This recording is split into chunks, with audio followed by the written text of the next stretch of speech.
Joshua 4.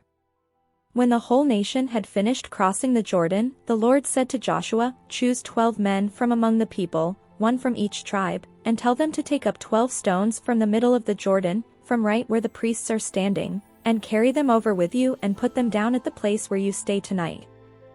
So Joshua called together the 12 men he had appointed from the Israelites, one from each tribe, and said to them, "Go over before the ark of the Lord your God into the middle of the Jordan. Each of you is to take up a stone on his shoulder, according to the number of the tribes of the Israelites, to serve as a sign among you.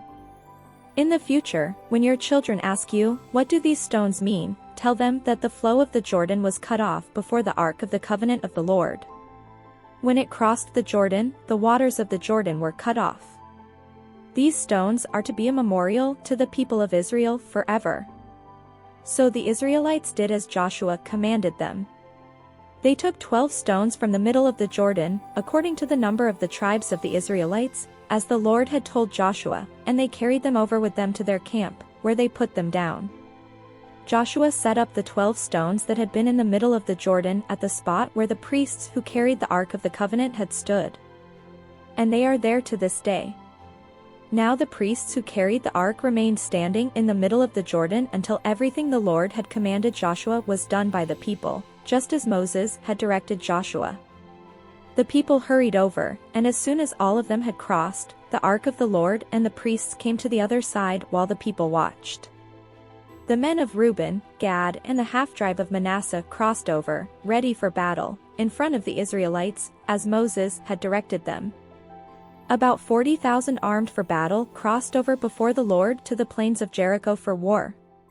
That day the Lord exalted Joshua in the sight of all Israel, and they stood in awe of him all the days of his life, just as they had stood in awe of Moses. Then the Lord said to Joshua, "Command the priests carrying the ark of the covenant law to come up out of the Jordan." So Joshua commanded the priests, "Come up out of the Jordan." And the priests came up out of the river carrying the ark of the covenant of the Lord. No sooner had they set their feet on the dry ground than the waters of the Jordan returned to their place and ran at flood stage as before. On the 10th day of the first month, the people went up from the Jordan and camped at Gilgal on the eastern border of Jericho. And Joshua set up at Gilgal the 12 stones they had taken out of the Jordan. He said to the Israelites, "In the future when your descendants ask their parents, 'What do these stones mean?' tell them, 'Israel crossed the Jordan on dry ground.' For the Lord your God dried up the Jordan before you until you had crossed over.